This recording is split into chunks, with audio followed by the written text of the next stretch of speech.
Seja muito bem-vindo ao podcast Família Investcast, o podcast da família investidora. Esse podcast tem o princípio de te ajudar a se aposentar 15 anos mais cedo com uma renda 3 vezes maior. Eu sou Thiago Bernardes. Eu sou o Nilson Dias. E nós estamos aqui nesse podcast, nessa temporada de muitos e muitos episódios. Você já acompanhou vários episódios, já passamos aí mais de 5 episódios falando tudo sobre os conceitos importantes de você investir no exterior, por que é importante, quais os benefícios, se não os riscos também de você investir no exterior, principalmente com o objetivo de te ajudar a ser uma família investidora. E o episódio hoje, ele é muito importante porque cada episódio que a gente produz gera comentários, gera dúvidas, gera até questionamentos polêmicos, Nilson, e eu reuni todos eles nesse episódio para a gente poder falar, porque as pessoas, quando elas vão... o entendimento, né, o comentário gera o quê? Curiosidade, gera interesse. Então eu separei para nós, aqui nesse podcast, nesse episódio, as principais perguntas dos seguidores, dos comentários que eles trouxeram aqui. E não são perguntas normais, tá? Então você está achando aqui do podcast que vai ser um episódio de arroz com feijão, café com leite, não. São perguntas muito importantes com o propósito de aquela dúvida que o cara quis perguntar e não ficou, aquele comentário até tendencioso. Eu trouxe todos eles aqui para a gente poder esclarecer com o objetivo que as pessoas tenham mais informação para poder tomar caminhos e decisões mais assertivas. Nilson, não quero perder tempo. Já quero te fazer a primeira pergunta. Os investidores brasileiros são ingênuos de confiar demais no mercado dos estrangeiros, nos ETFs? Você acha que eles são ingênuos? Ou qual que é o princípio de os caras mais valorizarem o mercado brasileiro e pouco o mercado global? Conflito de interesse, porque o que coloca dinheiro em todo o sistema financeiro que foi criado aqui no Brasil é o que está rodando aqui dentro. A B3 tem interesse que você compre só as coisas brasileiras. As corretoras têm interesse que você foque o seu dinheiro no Brasil. O assessor de investimento, porque ele é comissionado, né? Então, basicamente, é um grande conflito de interesses que rege o mercado. Isso vem sendo conversado cada vez mais, entrando em pauta, né, sobre esse modelo da assessoria financeira comissionada ou baseado numa taxa fixa, numa mensalidade que você paga, que é transparente, né? É um debate que está acontecendo, mas é um grande conflito de interesse. Segundo ponto é que a maior parte dos analistas, especialistas, produtores de conteúdo, ele cresceu a sua carreira falando de ativos brasileiros. Então, como que de uma hora para outra ele fala assim, pô, foi mal aí, cara, agora eu tenho um negócio aqui que é muito melhor. Ele não vai fazer isso. Teria que ter muita humildade para reconhecer. Humildade é essa que eu tive, né? Eu comecei falando sobre selecionar empresas para você montar uma carteira, selecionar fundos imobiliários. Na hora que eu conheci o John Bogle, eu falei, cara, esquece tudo que eu falei, tá tudo errado, vamos virar a página e começar do zero. Eu fiz isso com os meus alunos. Só que falta essa humildade aí para algumas pessoas. Eu já vejo isso sendo ventilado por alguns influenciadores de finanças, no qual eles já vão colocando ETF. Repare, ETF já está sendo fomentado para esses influenciadores, porque eles já estão vendo a proporção que isso está tomando no mercado. Está tomando. Então fique muito alerta para você ver o seu influenciador de finanças colocando ETF, investindo fora do Brasil, coisa que nós estamos falando desde sempre aqui no canal. E aí eu queria aproveitar uma outra pergunta que um seguidor deixou aqui, mas eu vou te repassar ela. Investir no exterior através de ETFs é apenas uma forma de evasão fiscal disfarçada? Não é evasão fiscal, porque você, quando manda o dinheiro, você paga o IOF, que é o imposto que o governo te cobra, tá? E na hora que você vai vender o ETF, o fato gerador, que é a venda do ETF, se você está no Brasil, é residente fiscal no Brasil, você vai pagar o seu imposto. Se você quiser sair do Brasil na sua aposentadoria, mesmo que seja por 3 anos e tal, aí a gente poderia considerar uma estratégia de evasão fiscal. Por exemplo, você passou a fase de acumulação toda no Brasil, aí na hora que você vai começar a vender seus ETFs, você fala assim, Receita Federal, estou indo embora, vou lá para o Uruguai, por exemplo, que é um país que não iria cobrar impostos em cima da venda dos seus ETFs.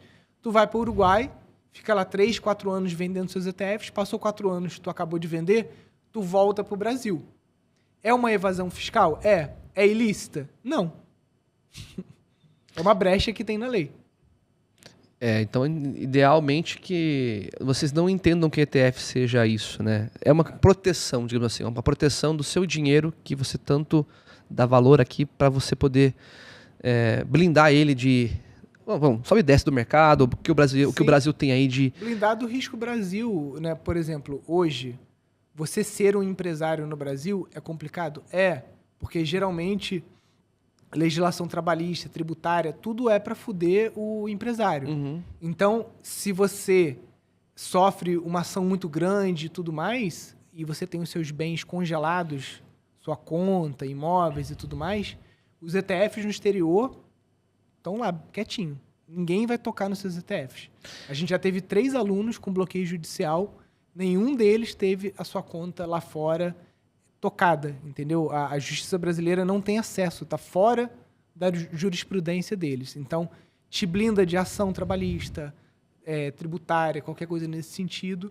É uma proteção contra o risco político e econômico do Brasil. Se a moeda se desvaloriza muito, como aconteceu na Argentina, os argentinos milionários hoje são aqueles que lá atrás, quando um peso era $1, eles dolarizaram seu patrimônio. Hoje, 800 pesos são $1, imagina o quanto que o dinheiro do cara não multiplicou, né? Então, dolarizar o seu patrimônio na hora certa... Ah, Nilson, mas agora o dólar tá caro, né?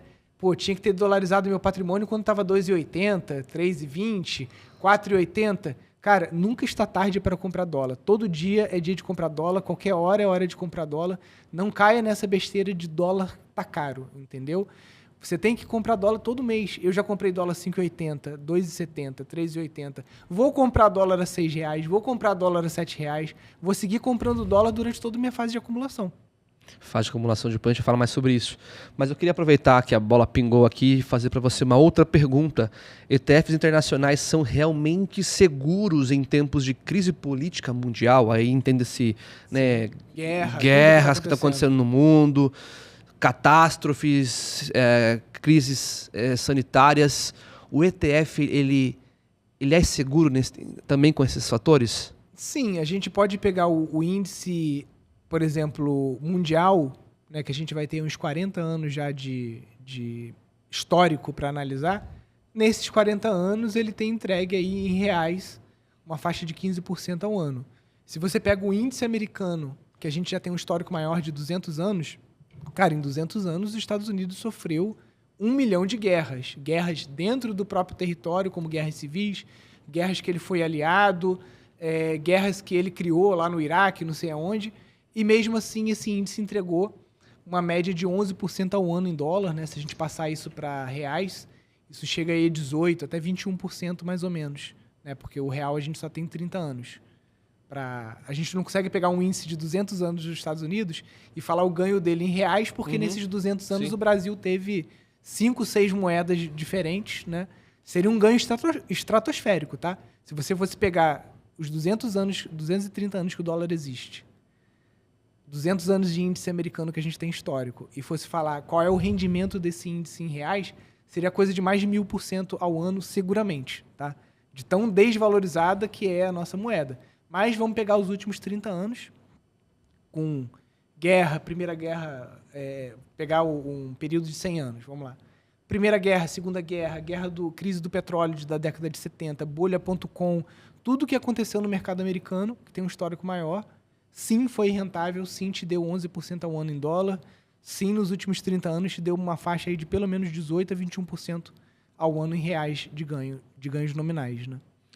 E aí nós falamos muito sobre o evento, né? Semana Investir no Exterior, que é a nossa pauta em questão deste nosso evento. E alguns comentários, as pessoas estão falando que é moda investir no exterior hoje, né? E eu trago para você a pergunta: investir no exterior é realmente uma boa ideia para brasileiros? Agora, sempre foi? Ou é apenas uma tendência passageira que nós estamos trazendo, investir no exterior agora, vai pôr dinheiro para fora? Eu nunca ouvi isso, eu sempre achei que investir meu dinheiro no Brasil, comprar os meus imóveis. Fala um pouco disso, das pessoas que estão com essas crenças que investir no exterior agora é uma tendência. Não, investir no exterior não é uma moda. Ele é necessário, é uma necessidade. Porque quando você concentra todos os seus investimentos num único país, se der alguma coisa errada com esse país, no nosso caso aqui Brasil ou Portugal, né? Portugal também, os portugueses têm acesso a fundos imobiliários, instrumentos parecidos com os que a gente tem aqui.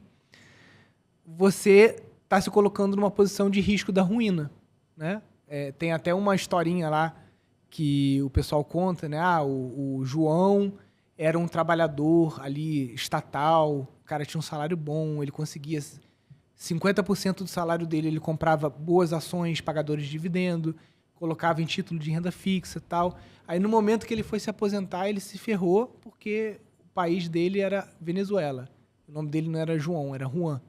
Então ele fez tudo certinho, só que no país errado, né? Nilson, você tá falando que o Brasil vai virar Venezuela, Argentina? Eu não sou desses caras que fica vendendo terror, né? A Venezuela é muito diferente do Brasil, muito, muito, muito. Não tem processo de industrialização que a gente tem, de tecnologia, um monte de coisa. Era um país baseado totalmente na exportação de petróleo e dentro de uma ditadura, né? Completamente diferente do Brasil. Então, o Brasil vai virar Venezuela? Eu não acredito, de jeito nenhum. O Brasil pode virar uma Argentina? A Argentina já acho que sim. E hiperinflação no Brasil, eu peguei. Tem 42 anos, eu lembro que o dinheiro não podia dormir fora do banco, senão você perdia não sei quantos %, que era bom comprar no mercado de manhã, porque de tarde o cara já saía remarcando o preço. Eu peguei hiperinflação. A inflação acumulada no Brasil é maior do que a acumulada na Argentina. Então, Brasil virar Venezuela, não acredito. Brasil passar por um processo parecido com o que a Argentina está passando e já passou, com certeza isso pode acontecer. Basta a gente ter uma sequência de governos, talvez populistas, ou que não façam ali a lição de casa direito, que a gente pode sim chegar numa situação igual a da Argentina. Você vai pagar para ver? Ou agora, nessa década de 20 que a gente está, né, até na época que eu comecei a investir, meados dos anos 2000, não era possível investir no exterior uma pessoa com pouco dinheiro. Só quem tinha muito dinheiro para ter offshore ou para ir em Miami e abrir conta e tudo mais. Agora, qualquer pessoa pode investir. Você vai preferir pagar para ver e ficar só investindo em fundo imobiliário e ação de dividendo num país de instabilidade política, econômica muito graves. Nilson, mas a Moody's acabou de aumentar a nota do Brasil. Eu já vi essa novela acontecer várias vezes, 2008 e tudo mais. A Bolsa Brasileira nunca mais retomou o patamar do topo histórico de 2008. Né? Eu não pago para ver. Num país que representa 0,7% do mercado, eu prefiro investir de forma global. Nilson, mas no Brasil, pelo menos a gente conhece os problemas. É Lula, é Bolsonaro, é o Estado gastando demais, é não sei o que lá. A gente já conhece os problemas do Brasil. Lá fora, não. Lá fora pode ter bomba nuclear, pode ter um monte de coisa acontecendo. Isso não é perigoso para a nossa carteira? Cara, tu acha que se acontece uma terceira guerra mundial e os Estados Unidos explode a China explode os Estados Unidos, isso não vai impactar em nada no Brasil? O Brasil vive de comércio com a China, entendeu? Vive de comércio para fora. Com certeza, cara, o mundo hoje é todo conectado. Então, uma carteira global, pelo contrário, ela vai diversificar, porque se acontece um grande evento, uma guerra, alguma coisa assim, um ETF como o VT, ele vai ser rebalanceado e as empresas que sobraram, que não foram bombardeadas, não faliram e tudo mais, vão estar ali dentro do ETF, ele vai ser rebalanceado. As moedas mais fortes, se o yuan chinês se tornar um novo dólar, ou o rublo russo, sei lá, né? Ou a moeda BRICS, maravilha, ela vai ter um percentual maior dentro do VT. Você não precisa adivinhar, entendeu? Então, uma carteira global, ela te protege em todos os sentidos. E aí você colocou uma frase que eu quero extrair com uma pergunta, porque realmente foi uma pergunta muito recorrente nessa série de podcasts que eu queria trazer para você. É verdade que investir em ETFs no exterior, né? É verdade que investir em ETFs globais é só para quem já é rico, quem já tem uma capacidade de aporte muito grande? Não, pelo contrário. Hoje você tem ETFs globais mais baratos do que um fundo imobiliário, né? Por exemplo, o FWRA ele custa $6, R$ 30. Então você pode começar comprando um FWRA da vida ou comprando frações de ETFs, né? Cara, um investimento que rendeu nos últimos 10 anos 18% ao ano, nos últimos 30 anos rendeu 15% ao ano, ele com certeza vai fazer um benefício muito grande para um pobre, para um classe média baixa, para um classe média alta e para um rico. O ETF não escolhe classe social, entendeu? A rentabilidade básica dele é a mesma para todo mundo.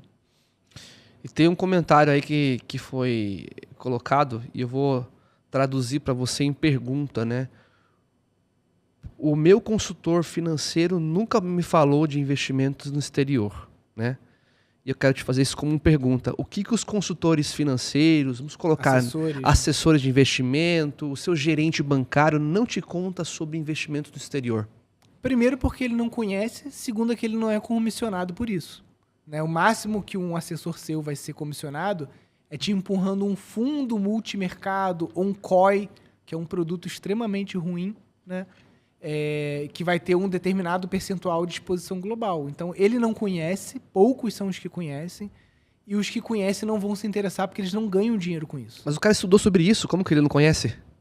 Cara, na faculdade ninguém fala de ETF. Você vai passar uma faculdade inteira de economia, entendeu? Mas o cara tá trabalhando no dia todo no banco, o dia todo na corretora de investimentos. Por que eles não fazem frente a falar que é o mais seguro investir no exterior? Por que eles não têm isso? Porque eles consomem o mesmo conteúdo que todo mundo consome. Um gerente de banco, ele não é mais inteligente do que eu, do que você, do que qualquer pessoa. Um assessor de investimento não é mais inteligente do que eu, do que você, do que qualquer pessoa. Para você ter ideia, um faxineiro nos Estados Unidos, o Ronald Reagan, ele, durante anos, trabalhando como frentista e faxineiro, zelador, só tipo trabalho braçal, digamos que a gente chama de subemprego, talvez no Brasil, né? Não depreciando qualquer tipo de emprego, mas vamos colocar que é um cara que não tem nenhum conhecimento sobre investimentos, tá? Ele, ao longo da vida dele, quando ele morreu, ele se tornou famoso porque ele deixou uma fortuna de $8 milhões para a família dele, sendo que 2 milhões para a família, 6 milhões ele doou para o hospital municipal e para a biblioteca municipal. Ele teve um resultado melhor do que vários assessores de investimento, que são profissionais. Por quê? Porque ele só comprava, ele não ficava comprando e vendendo. Ele fazia buy and hold. Ele comprava as empresas de qualidade, né? Ele montou uma carteira de qualidade, empresas que são fator qualidade, né? Sem ele saber disso, tá? Se você pegar a carteira dele hoje e estudar, ele montou um portfólio de qualidade, fator qualidade. Então ele comprou simplesmente empresas durante 30, 40 anos e segurou. Praticamente nunca vendeu nenhuma empresa. Esse cara teve um resultado melhor do que o gerente de banco. Então você, Thiago, qualquer pessoa que está me assistindo aqui agora, você pode ter ou trazer um resultado melhor para a tua carteira que está lá na XP ou em qualquer corretora, se você fechar os ouvidos para o teu assessor e você virar dono do seu dinheiro, mestre do seu dinheiro e investir em ETFs, porque é fácil, entendeu? Se você hoje mandar teu assessor catar coquinho na Bahia, parar de te empurrar COI, né, que para mim é uma coisa... hoje em dia, o assessor de investimento ele tem quase que uma licença para te aplicar pequenos golpes, né? Porque vender COI, cara, me desculpa, com vários estudos da Fundação Getúlio Vargas mostrando que COI, consistentemente, você vai ter um resultado pior do que a renda fixa, né? E teu dinheiro fica preso 4, 5 anos, né? É um absurdo você vender COI para um investidor iniciante que não sabe nem o que é isso. Então, se você simplesmente sair fora dessas dicas do assessor, tu comprar 2 ETFs, B5P211, que é um ETF de renda fixa brasileira, que investe no IMAB5, e você comprar o WRLD11, se tu só comprar esses 2 ETFs durante 10, 15 anos, tu vai ter um resultado melhor do que 90%, diria quase que 98% dos brasileiros. Inclusive o gerente de banco, o assessor, carteiras recomendadas de profissionais. Só com esses 2 ETFs juntos. E isso é muito legal que você está falando, porque teve vários comentários e eu queria traduzir todos eles como um mito. Não, mas eu vou pagar imposto, mas e aí como que é o ganho? Se eu morrer, como que fica? mas investir no ETF não é tão seguro. Mesmo nós explicando isso em vários podcasts, as pessoas vão chegando, né, no nosso canal. A gente está falando de quase 1.000 pessoas por semana aí, né? Mais até. Chegando quase 5 mil pessoas novas 5 no mil, canal. então falando por dia, aí 1.000 pessoas que vão chegando, vão entrando no nosso canal e começando a consumir uma informação, às vezes do meio e não do começo, e surgem as mesmas coisas. A gente sempre está querendo aqui reforçar a informação de qualidade, mas todas essas são mitos. Então eu queria te fazer uma pergunta focada nos mitos, né? Qual é o maior mito em investir no exterior que precisa ser desmascarado hoje? O maior mito é que investir no exterior não vale a pena por conta dos impostos, né? Se eu fosse resumir numa frase. E isso é um mito que é muito danoso para você, porque eu não vou deixar de ganhar dinheiro com os meus ETFs, porque eu sei a informação correta, e eu não vou propagar desinformação como os deseducadores fazem, porque eles ganham com isso, né? Então, se você tirar esse mito da sua cabeça que investir em ETF não vale a pena, porque é complicado, ou porque paga imposto, ou porque vai ter que declarar na declaração da Receita Federal, ou porque vai ter que pagar carnê mensal. Gente, não tem nada disso, é tudo mentira, entendeu? Primeiro ponto, declarar na sua declaração anual que você tem um ETF é mais fácil do que você declarar um fundo imobiliário. São menos campos para você preencher. Declarar fundo imobiliário, você vai ter que correr atrás de CNPJ da gestora, vai ter que correr atrás de quanto que você recebeu de proventos naquele ano, lançar, você vai ter que fazer 2 lançamentos na tua declaração, o quanto que você foi comprando de cotas do fundo imobiliário, o quanto que você recebeu de provento. Um ETF de acumulação, não. Você vai lançar um lançamento de 3, 4 linhas ali, que eu ensino no curso, já mostrei aqui em live e tudo, já mostrei em caixinha de pergunta. É fácil você declarar o ETF. Segundo ponto, na fase de usufruto, que é aquela fase que você vai começar a vender os ETFs, você não tem que gerar carnê todo mês, igual com ações. Você vai começar a vender ação, você tem que pagar um carnê todo mês, tem que apurar e pagar o carnê no máximo 30 dias depois. Com ETF não, você vai fazer apuração de lucro, prejuízo, e você só paga o imposto tudo junto no outro ano, entendeu? Então, é muito mais fácil toda essa parte tributária com ETF. Inclusive, somente com ETF, Thiago, você pode não pagar imposto. Se você comprar fundo imobiliário, você foi lá, caiu no conto do vigário, encheu tua carteira, encheu teu rabo de fundo imobiliário e ação de dividendo, e você falou assim, eu tô de saco cheio com o Brasil. Quero sair, Thiago. Quero ir para os Estados Unidos, quero ir para Portugal, quero ir para a Austrália. Não aguento mais aqui a economia. Não aguento. A única saída para mim é o aeroporto. Acabou. Não quero mais. Você vai ter que vender todos os seus fundos imobiliários, todas as suas ações, que tu não pode dar saída definitiva mantendo essa carteira, e tu vai pagar um imposto do cacete em cima de tudo isso. Agora, se você não caiu no conto do vigário e você foi acumulando ETF, e você falou, chega, eu quero sair do Brasil, não aguento mais. Tu vai embora, tu não tem nada para pagar de imposto no Brasil. E dependendo de onde tu for, tu não vai ter que pagar imposto nem lá na venda de ETFs. Então, só o ETF, para um mundo global que a gente vive hoje, de incertezas, aonde um cara de classe média, que chegou num determinado patamar na vida dele, ele fala, cara, para eu manter o mesmo padrão de qualidade que eu tenho hoje, tomar um bom vinho, comer num bom restaurante e tal, não dá mais para eu trabalhar e morar no Brasil. Eu vou ter que ir para fora do país. Entendeu? Para esse cara, é uma burrice ele comprar fundo imobiliário e ação de dividendo. Porque o ETF, ele vai embora e tchau. Já tá lá, já. Já tá fora. Fundo imobiliário e ação, ele vai ter que liquidar todas as posições, seja no lucro, no prejuízo, se ele quiser dar saída definitiva. Tem muito brasileiro que faz merda, vai lá para fora, não dá saída definitiva aqui. Aí o cara fica pagando, às vezes, 2 impostos, fica fazendo declaração aqui e fazendo declaração em Portugal ao mesmo tempo. Se enrola todo. O ETF te livra de tudo isso.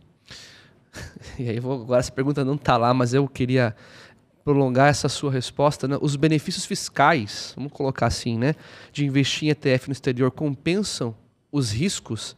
Quero dizer o seguinte, vou colocar IOF, vou pagar o IOF, vou pagar o spread, e enquanto ele está barato o IOF, mas compensa mesmo esses riscos de estar fora? Primeiro ponto, Thiago, você tem 2 filhos, igual eu. Também tem 2 filhos, né? Eu sei que você ainda tem um cadinho de fundo imobiliário lá que uma vez você me mostrou. né? Ainda tem uma Tô vendendo. Você tem CDB, você tem um monte de coisa, né? Sim. Se você morrer hoje, tudo isso entra em inventário, você sabia? Caramba. É bloqueado a Laene. Laene não vai ter acesso a nada disso. Agora, se você tem uma conta conjunta com a Laene na Interactive Brokers e você morre, tem nada. Ela é dona do dinheiro, acabou. Imediatamente. Não tem que entrar em inventário, não tem advogado, não tem nada. Então, tipo assim, só essa dor do inventário, pra mim, já vale a pena. Ninguém pensa porque ninguém quer morrer, né? Ninguém quer chegar nesse tipo de problema. Segundo, a Laene vai pagar imposto em cima de tudo isso aí que você deixou.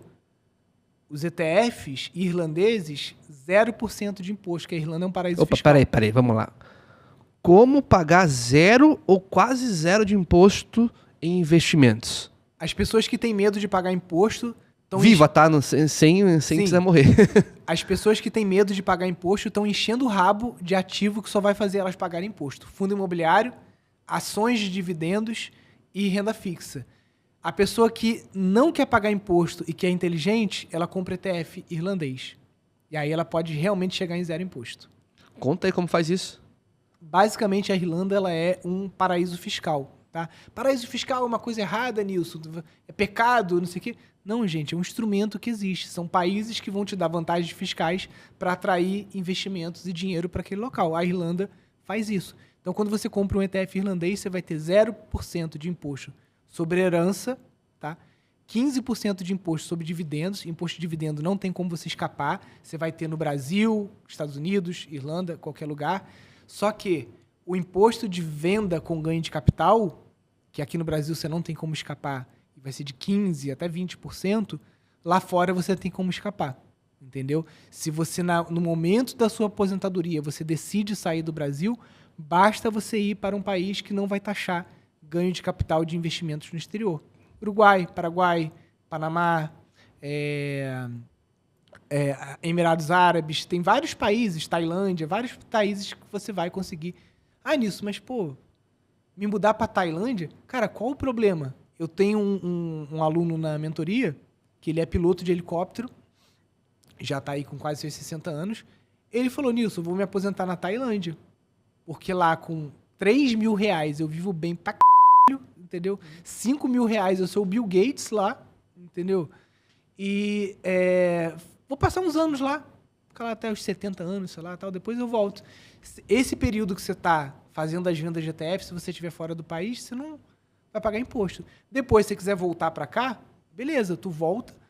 O fato gerador do imposto foi dado lá fora, tu vendeu teus ETFs todos, você estava fora do Brasil, voltou, o dinheiro está na conta, você usa, não pagou mais imposto. Você não precisa ficar o resto da vida fora do Brasil. Mas você pode passar uma temporada, não pode ser um ano, né, gente? Que a Receita Federal vai falar, não, isso aí é evasão fiscal, né? Mas se for um período compatível, sei lá, 3 anos, 4 anos, 5 anos, né, que você vai passar fora... tem influenciador que fala, mas aí teu custo de vida... Cara, meu custo de vida hoje no Brasil é mais de 30 mil reais. Se eu for para um país mais barato que o Brasil, se eu for para o Paraguai, se eu for para uma parte mais pacífica lá do Panamá, né, mais perto ali do Pacífico, se eu for para a Ásia, o meu custo de vida vai ser muito menor do que eu tenho hoje no Brasil.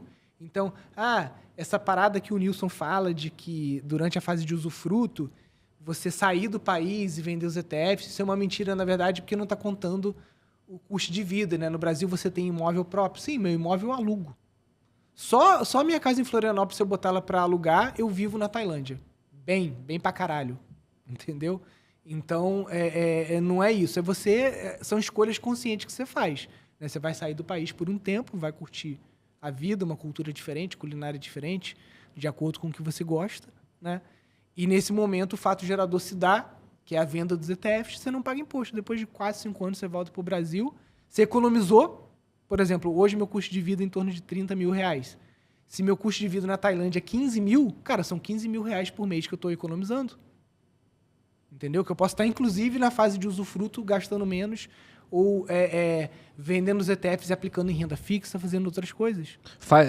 Tenta explicar de uma forma que as pessoas entendam assim, de passo 1, 2, 3, 4. Como você entenderia que poderia ser uma forma de pagar menos imposto fora do investir no exterior? Tá. Primeiro passo é você já começar com uma carteira irlandesa. Legal. Você não compra nem ETF brasileiro, nem ETF americano. Então, Direto vai lá, ETF irlandês. faz o Pix, investe fora do Brasil, no exterior, investe em ETF irlandês. Primeiro conceito. Primeiro ponto. Vai fazer isso durante 15, 20 anos, comprando todo mês. Legal. Ah, Nilson, mas eu vendi um apartamento, eu tenho um dinheiro mais forte para entrar. Tá, então você não vai ficar 15 anos, talvez você fique 5 anos. Menos tempo aportando, tá? Legal. Passo 2. Primeiro passo é a fase de acumulação. Passo 2, para zero imposto. Tá. Passo 2 é você escolher o local para onde você vai, de preferência com um custo de vida menor do que o Brasil, obviamente, né? Ah, Nilson, mas eu sou rico e tal, eu quero ir para os Estados Unidos que meu custo de vida vai ser maior. Estados Unidos não é um bom exemplo, que você não vai ter zero imposto, tá? Perfeito. Você tá falando aqui da estratégia zero imposto. Tu vai para um país que não vai taxar ganho seu fora do país. Precisa ir muito longe? Não, posso ir para o Uruguai, cara. O Uruguai é muito parecido com a região sul ali do país, Porto Alegre e tudo mais, né? Então você pode ir para o Uruguai, que é uma coisa já parecida com o que você está acostumado, vai obter uma residência fiscal lá, vai fazer com o mesmo aplicativo da Receita Federal que você declara o imposto, você vai lá e vai declarar, não imposto, você vai declarar saída definitiva. Entendeu? Seus ETFs já estão fora. Tem que ficar, essa saída definitiva, quanto tempo tem que ficar fora? Cara, o ideal para não ser considerado crime de evasão fiscal, eu diria uns 3, 4 anos. Legal. Você tem que ficar 4 anos direto fora do Brasil, Nilson, sem ver a família, não sei o quê? Não. Você pode vir para o Brasil quantas vezes você quiser. Você não pode permanecer em solo brasileiro mais do que 180 dias. Aí já Então, tá tudo... eu posso ir para Tailândia, ficar lá e tudo mais. Pô, bateu saudade da minha mãe, do fulano, Beltrano, do meu Pessoal, pai. Tailândia. Coloca aí Tailândia na foto aí pra você ver. Bali. Olha lá. Coloca aí o Mais barato do paraíso. que o Brasil. Coloca o paraíso pra você ver. Mas pode continuar. Aí eu posso ficar 6 meses lá, 7 meses lá, 5 meses no Brasil. Tranquilo, não preciso declarar imposto aqui. Não tem imposto nenhum a pagar. A Tailândia, por exemplo, pode não me cobrar os impostos sobre venda de ETFs, tá? Os países que eu tenho certeza que não cobram são Paraguai, Uruguai, Panamá, Emirados Árabes e Singapura. Esses eu tenho certeza que não cobram. Tailândia tem algumas políticas de incentivo para trazer estrangeiros com dinheiro para lá, tenho quase certeza. Mas a gente pode fazer até um episódio só sobre isso. A gente pode fazer um... Aliás, em junho, o Carlos do Brasileiro Sem Fronteiras vai estar aqui no Brasil. Quem sabe ele vem aqui para Sorocaba, a gente chama ele aqui, faz um episódio só sobre vida sem impostos, né? Que é um dos temas dele que ele trabalha. Show de bola. Então a pessoa foi lá, traduzindo, passou 1, investiu fora na carteira irlandesa, passou 2... Passou 4 anos, não ficando mais do que 6 meses no Brasil. No Brasil, tudo certinho. Nesses 4 anos ela está vendendo os ETFs dela já que multiplicaram por 10, por 20, sei lá, pelo valor que foi, porque é ganho cambial, dólar saindo de R$5 para 9, R$10, R$15, sei lá. Então, ETF saindo de 100 para 300 dólares. Deixa eu organizar. Colocou, investiu durante 10 a 15 anos em ETF irlandês, depois chegou com uma quantidade boa de dinheiro para poder viver bem. 300 mil dólares. Show. Se ele chegar, ele tem $1.000 de renda. Muito bom. $1.000 de renda você vive na Tailândia? Tranquilamente. Vive no Vietnã? Tranquilamente. Vive no Paraguai, em Assunção? Tranquilamente. Vive no Uruguai? Tranquilamente. Dependendo do seu padrão de vida. Nilson, não, quero gastar mais. Então bota como meta 600 mil dólares. Você vai ter $2.000 de renda. Colocou então 300 mil dólares como uma meta para se atingir. Significa que saiu 300 mil dólares do seu bolso, Thiago? Não. Não, você foi colocando lá R$1.000 por mês, os R$1.000 viram 300 mil dólares. A bola de neve, né? Por conta do efeito bola de neve dos juros compostos. Os ETFs reinvestem em dividendos. Chegou o dia de eu poder sair do Brasil, eu anuncio, faço a saída definitiva do Brasil, fico de 3 a 4 anos para considerar legalmente que você está fora do Brasil, e depois disso vive a sua vida tranquila, vai viver como rico, né, em países que tem essa possibilidade. E depois, se você quiser poder voltar, você pode voltar. E o dinheiro... Porque o seu dinheiro você já vendeu, entendeu? Vamos supor que você vendeu os seus ETFs. Não é, a fase 3 não é isso, tá, Thiago? Você não vende os ETFs todos. Você vai vendendo. Mas vamos supor que você vendeu tudo, entendeu? E tá em renda fixa em dólar, por exemplo. Ou tá numa conta corrente em dólar. Certo. Acabou. Você vai vir pro Brasil, vai repatriar aquele valor. Esse repatriamento ele tem custo zero, né? E aí você ou pode usar um cartão de débito da Wise, por exemplo. Você tá com a tua conta em dólar lá, você usa aquele cartão no seu dia a dia. A Wise já está começando a integrar com a Nubank, tá?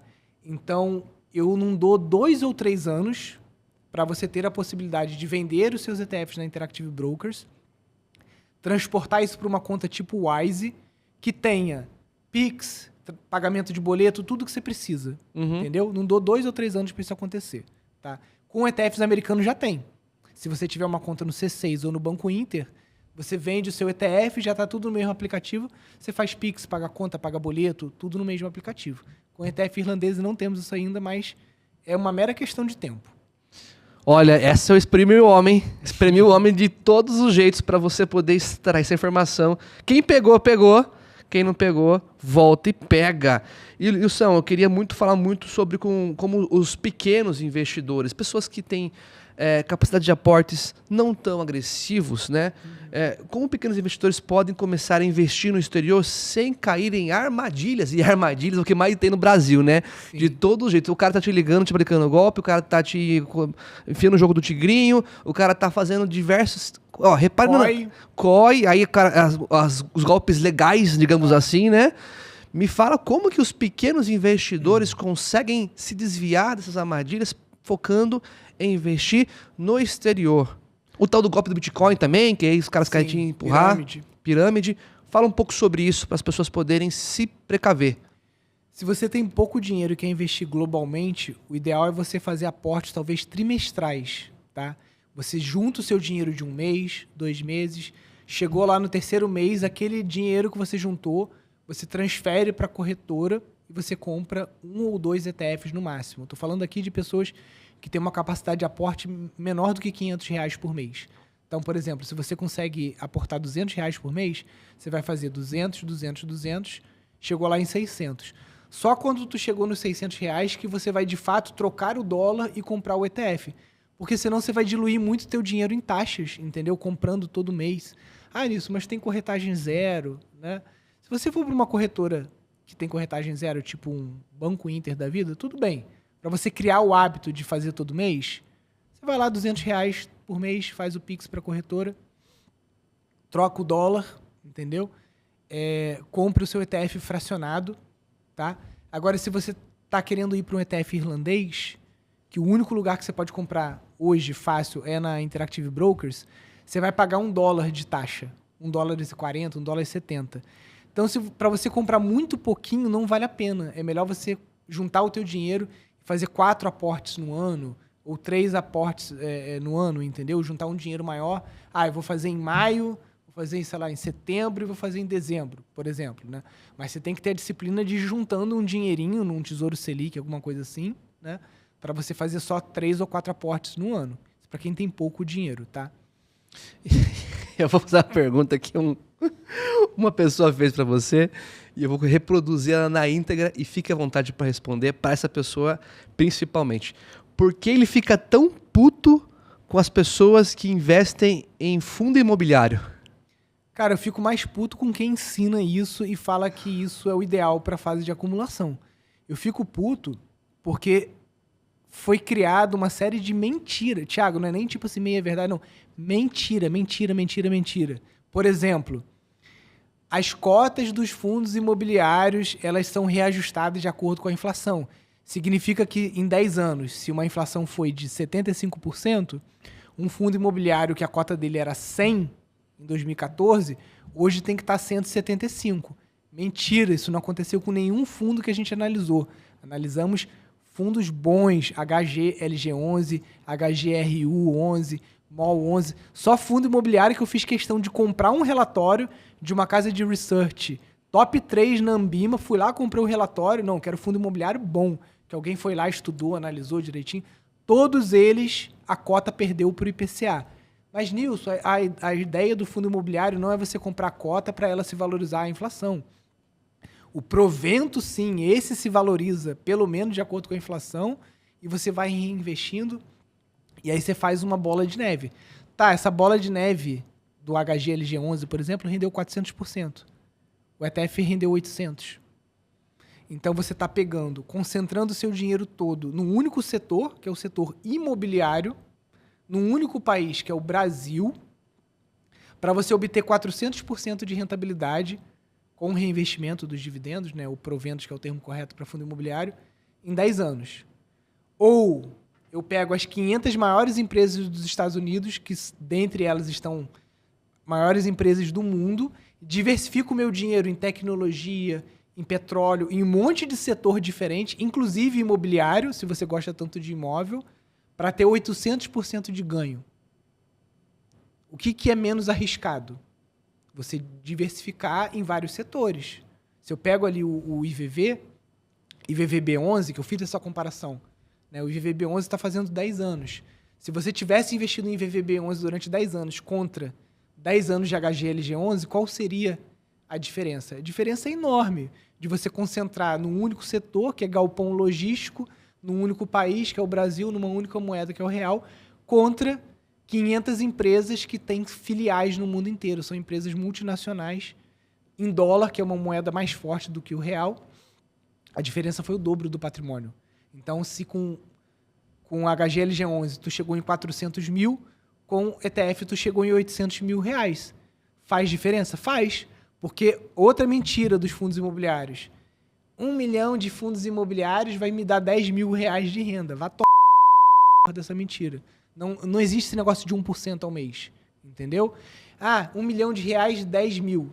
Pode até te dar os 10 mil. Se você pegar e fizer uma carteira de fundo imobiliário muito focada nos fundos imobiliários que te pagam 1%, vai ter muito fundo de CRI, muito fundo arriscado, tá? Tá conseguindo os 10 mil. Dos 10 mil, tu vai ter que tirar 5 e comprar de novo mais fundo imobiliário. Então, tua renda, na verdade, é 0,5%, cara. É 0,5%, na melhor dos mundos. Mas não, isso que eles falam. Eles não falam isso. Eles falam que é 1% ao mês e que as cotas valorizam pelo menos a inflação. É mentira. Nem o provento valoriza a inflação, nem a cota valoriza a inflação de forma consistente. Você pode até ter períodos que isso de fato aconteceu. E nem você vai ter 1% ao mês, cara. Então, é uma indústria que foi criada em cima de desinformação e de mentira. Então, eu realmente estou em pé de guerra com o fundo imobiliário como instrumento na fase 1, fase de acumulação. Nilson, você teria fundo imobiliário? Não. Mas é errado ter fundo imobiliário? Não. Você pode ter fundo imobiliário na fase 3 e no máximo 15% da sua carteira. Se você quiser ter fundo imobiliário na fase 3, que é a fase de viver de renda, 15% da sua carteira no máximo. Não vale a pena ter mais do que isso. Então é a maior mentira do mercado financeiro que investir em fundo imobiliário é a melhor opção hoje? Do ponto de vista financeiro e matemático, sim. Do ponto de vista emocional e de gerar um hábito, não. O fundo imobiliário para o investidor iniciante, ele é muito didático. Porque você foi lá, comprou uma cota do fundo imobiliário por R$100. No mês seguinte, você vai ver R$1 pingando na sua conta. Entendeu? Aí você foi lá, vamos supor que você comprou 100 cotas do fundo imobiliário. No mês que vem, você vai ver R$100 caindo na sua conta e você vai conseguir comprar uma nova cota com um dinheiro que não é seu mais, que é um dinheiro que o fundo imobiliário gerou. Então, isso é muito didático e isso pode sim ajudar um investidor iniciante a criar aderência ao hábito de investir. Tá? Esse é o único ponto que eu diria que é positivo do fundo imobiliário, para não falar que eu só vejo ponto ruim.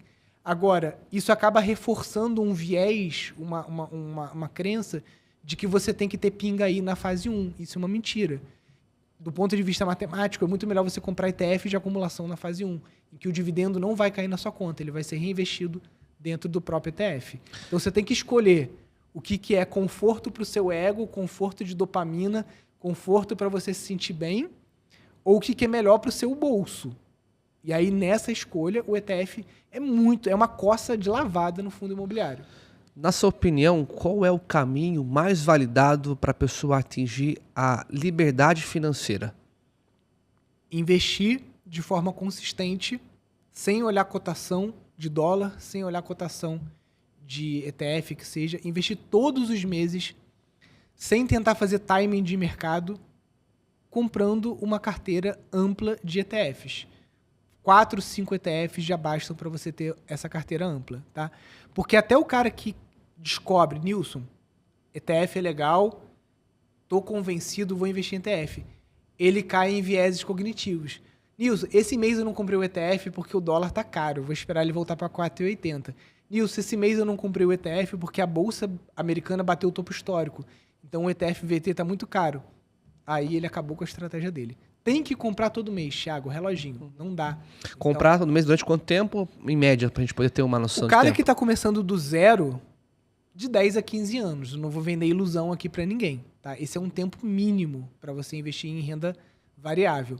Um cara que vai aportar, vender um apartamento, tem R$1 milhão de qualquer coisa que seja e tal, ele já pode ter um tempo reduzido, mas a maior parte das pessoas está começando do zero, né? Muita gente começa a investir através do nosso canal. Tá tendo o primeiro contato com investimentos através da família investidora. Que bom, né? Que o cara já tá dando o primeiro passo certo. Para você que tá começando do zero, que tá aportando ali R$500, R$1.000, 2.000, 3.000, né? Tem gente que fala, Nilson, eu tô na fase 3 já, porque eu aporto R$4.000 por mês. Cara, me desculpa, você não tá na fase 3 que você aporta R$4.000 por mês. Você não tá entendendo o que são as fases. Se você começou a investir agora, você tá na fase 1. Não importa a tua idade. Tá do zero, não tem dinheiro nenhum juntado. Você tem 50 anos de idade. Tá começando a investir agora com R$10.000 por mês, você tá na fase 1. Entendeu? Só que você vai ficar um tempo reduzido na fase 1 e você já vai transicionar logo para uma fase 2 e para uma fase 3, onde você vai ter mais fator qualidade e mais renda fixa, né? Fase 1 ela é caracterizada por alta volatilidade. Os ETFs vão subir, vão descer. Não é tanto como um Bitcoin, quanto uma coisa assim, né? Mas você vai ter volatilidade na carteira. Volatilidade não é risco. Fase 2 e fase 3 você vai reduzir essa volatilidade, porque você está se aproximando do momento que você vai precisar vender os seus ETFs para viver de renda. Que legal. E aí eu vou colocar uma pergunta para encerrar esse podcast, talvez a saideira. Tá. Fica à vontade de responder de forma muito descomplicada para o pessoal poder assimilar. Que teve... Vou colocar em forma de pergunta, tá?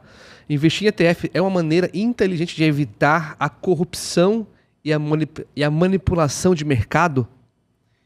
Exatamente. Porque o mercado, Thiago, americano, brasileiro, todos eles são manipulados. Tem insider trading, tem insider information. Inclusive tem gente no Brasil que ficou milionária, bilionária, praticando crimes financeiros, só que o cara conseguiu sair ileso, porque na época não tinha fiscalização, uma série de coisas. Então o mercado é de fato manipulado. A única forma de você capturar todos os ganhos do mercado é investir em ETF amplo, como o John Bogle fala. Então, se você não quer pagar uma de otário e ficar dentro dos 90% que perdem dinheiro, é comprar ETF passivo, pelo menos 50% da sua carteira. Pelo menos 50%. Os outros 50% você pode até brincar, um pouquinho de Bitcoin, uma coisa setorial, né? Mas a base da sua carteira tem que ser ETFs passivos. Que maravilha, gente. Olha, já passou chegando quase perto de 1 hora de muita polêmica, muita conversa. Até bateu na mesa aqui, chegou meio alterado pelo jeito, viu? Pessoal, chegamos então ao fim deste podcast, esse episódio polêmico, com as principais perguntas e respostas, por que não, que vocês trouxeram ao longo dessa série que nós batizamos de Investindo no Exterior. E eu queria agora pedir para você, se você gostou desse episódio, se você anotou, se você conseguiu assimilar informações para o seu futuro financeiro, para a sua família se ser investidora, consequentemente, deixa o like. Isso aí. Comentário. Uma pergunta para um próximo podcast para a gente responder. Haverão mais podcasts, mais episódios, mas o básico é curtir, você comentar, elogiar, você ofender, fica à vontade, é o seu espaço. Assinar o canal. Assinar o canal, né? Se inscrever no canal e principalmente você pegar o trecho ou você pegar o podcast na íntegra e compartilhar com a sua família. Pelo menos com ela. Porque isso faz com que a nossa mensagem chegue nas pessoas certas, que são as famílias brasileiras. Então, faz a questão lá, compartilha, deixa o like, se inscreve e a gente agradece você que acompanhou nós nessa sequência de podcasts. Nilson, mais uma vez, obrigado. Tamo junto, gente. E até a próxima. Até o próximo episódio. Até a próxima série Investindo com a Família Investidora. Tchau, tchau. Valeu. Tchau, tchau. Valeu.